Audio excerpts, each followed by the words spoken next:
Hello, hello à tous, c'est Fanny Samba, vous êtes sur Date. Le thème d'aujourd'hui que nous allons aborder, la prise de conscience de son identité. Oui, vous allez me dire l'identité, on entend tout le temps parler de ça. Mais la prise de conscience de son identité, c'est la base. En fait, c'est là que beaucoup de personnes bloquent. L'identité.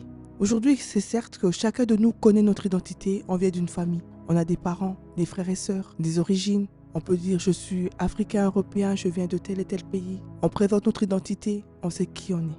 Mais quand je parle de la prise de conscience de notre identité en tant qu'enfant de Dieu, vous savez, aujourd'hui, en tant qu'enfant de Dieu, on ne vit pas ce que Dieu a préparé pour nous. On ne le vit pas parce que tout simplement, il y a cette ignorance de l'identité. Une personne qui connaît son identité, je prends l'exemple d'un roi. Son fils sait que mon père est le roi. Je suis prince, donc j'ai droit à telle et telle chose, de tel et tel honneur. Il connaît son identité, il connaît ses privilèges en tant que fils de roi, en tant que prince, en tant que princesse.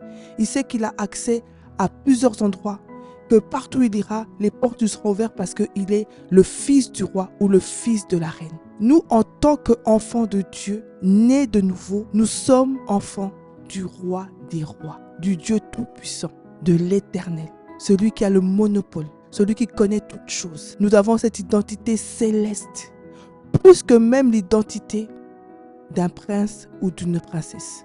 Alors aujourd'hui, comme je dis, nous ne vivons pas ce que nous devons vivre parce qu'il y a cette ignorance d'identité, parce qu'il y a la crise identitaire.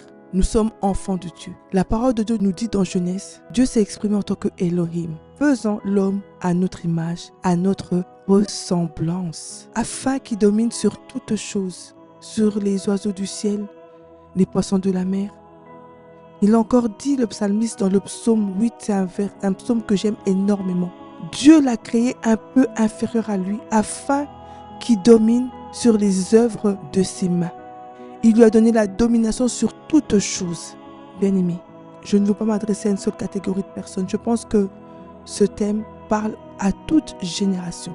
L'identité, c'est important de connaître notre identité. En tant qu'enfant de Dieu, de savoir que je suis enfant de Dieu, né de nouveau. Ensuite, je suis une femme, épouse, servante de Dieu. Mais de connaître cette identité en tant qu'enfant de Dieu, que j'ai tous les privilèges. Alors pourquoi nous pleurons? Femme, pourquoi tu pleures? Homme, pourquoi tu pleures? Pourquoi nous n'arrivons pas à accéder aux promesses de Dieu? Pourquoi nous n'arrivons pas à vivre ce que notre Père nous a promis? Parce que nous ne savons pas qui nous sommes. La prise de conscience de ton identité. Le fait de ne pas connaître notre identité nous amène à vivre des blocages, nous amène à vivre des blessures, nous amène à vivre certaines choses que nous aurions pu éviter. Alors je nous invite chacun de nous à retourner à la source, à retourner à la source, à retourner vers notre Père, de retourner vers lui, de prendre un moment. Je ne sais pas ce que tu fais en ce moment. Je ne sais pas à quel moment tu écouteras ce podcast, si c'est le matin, si c'est à midi, si c'est pendant l'après-midi ou le soir ou avant de te coucher. Mais je t'invite juste à prendre un moment, à arrêter de faire ce que tu fais et à te poser, ne fût-ce que, allez, 1 minute. Ne fût-ce que 1 minute et de te demander, est-ce que je sais réellement qui je suis? Est-ce que je sais réellement qui je suis? Est-ce que je vis pleinement mon identité d'enfant de Dieu? Est-ce que je reconnais que j'ai mon Père céleste, celui qui peut pourvoir à tous mes besoins, celui qui peut me consoler? Vous savez, je suis parent, j'ai des enfants. Et chaque enfant a des besoins différents. Quand ils sont petits, ils ont tel besoin. Ils grandissent, ils deviennent adolescents, ils deviennent grands. À chaque moment, les enfants ont besoin de leurs parents. Ils ont besoin de leurs parents pour les écouter, pour leur donner des conseils. Ils ont besoin de leurs parents parce qu'ils ont besoin d'acheter quelque chose. Ils ont un besoin, donc ils ont besoin de leurs parents. Et un parent, quand son enfant vient vers lui, il prend le temps de l'écouter. Des fois même, il ne peut pas faire la chose tout de suite, mais il lui dit « T'inquiète pas, je verrai ce que je peux faire ». Et le parent cherche toujours à essayer de faire plaisir à son enfant. On entend souvent des parents qui disent « Je travaille pour mes enfants. Je veux que mes enfants ne manquent de rien. Je veux que mes enfants puissent avoir tous les privilèges. Je veux que je travaille pour mes enfants pour les amener en vacances, pour que mes enfants puissent avoir tout ce qu'ils veulent, qu'ils ne manquent pas de nourriture. Que mes enfants puissent être vêtus, que mes enfants soient bien, que mes enfants puissent faire du sport. Il y a des parents qui sont là, qui suivent leurs enfants, même dans le sport, afin de les amener vraiment dans l'excellence. Ils mettent tous les moyens pour que leurs enfants puissent réussir. Alors si nous, les parents biologiques, on fait ça, mais notre Dieu, notre Père céleste, celui à qui tout appartient, si nous, en tant que parents, on peut faire ça pour nos enfants, alors que pensez-vous? Est-ce que Dieu n'est pas capable de nous donner ce qu'on désire? Est-ce que Dieu n'est pas capable de nous écouter? Est-ce que ce n'est pas un père responsable? Ce papa qui prend soin de ses enfants. Ce papa qui est là pour nous consoler. Ce papa qui est là pour nous relever.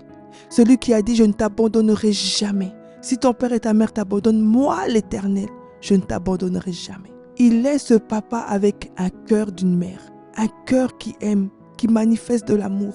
Il y a des moments où on a l'impression que tout sombre, qu'il n'y a rien qui va. Nous avons des fois l'impression d'être seul, mais il est là. Il est toujours là. Alors j'aimerais juste encourager une personne de te tourner vers ton Père, de réellement désirer vivre cette identité, de lui dire dans la prière, Seigneur, Papa, je reconnais que je n'avais pas pris conscience de mon identité. Mais aide-moi, j'ai besoin de ton aide afin que les écailles tombent de mes yeux, afin que je puisse réellement comprendre qui je suis, cette identité d'enfant de Dieu. Quels sont mes privilèges? Quelle intimité? Quand nous allons vers notre Père, allons avec un cœur d'enfant, un cœur qui s'adresse à son papa, en lui disant, voilà, aujourd'hui, je me sens pas bien, j'ai besoin que tu puisses me consoler. Regarde la situation que je traverse, j'ai besoin de ça, que dis-tu? J'ai besoin d'aller vers lui-même pour des conseils, de lui parler comme on parle à nos parents. Il est celui qui ne déçoit jamais. Alors je t'invite réellement à prendre conscience de ton identité, quelles que soient les situations. Même si tu as l'impression que plus rien ne va, souviens-toi que ton papa est là. Il est celui qui pourvoit à chacun de tes besoins. En plus, nous avons un papa qui peut il se manifeste quand nous sommes dans le besoin. Il se manifeste comme Jéhovah Jireh. Il se pourvoit pour nous. Nous avons ce Père, quand nous sommes malades, il est là, Jéhovah Rapha, celui qui nous guérit. Nous avons ce papa responsable, celui qui nous donne la paix. Sa paix, Shalom, cette paix que le monde ne peut pas nous donner. Il est celui qui est toujours là, qui est présent. Il est celui qui te console. Il est celui qui prend soin de toi. Celui avant même que tu puisses ouvrir ta bouche, il sait déjà de quoi tu as besoin. Il est celui qui te donne de quoi te vêtir, de quoi te nourrir. Alors, prends ce rendez-vous avec ton papa. Chaque jour, prends le temps de lui parler. Ne sors pas de chez toi sans avoir parlé avec ton Père. Prends conscience de ton identité. Cette identité qui t'amènera dans l'excellence, à vivre certaines choses que tu n'as pas encore vécues, à palper vraiment réellement l'amour de Dieu et à le vivre. Que Dieu vous bénisse.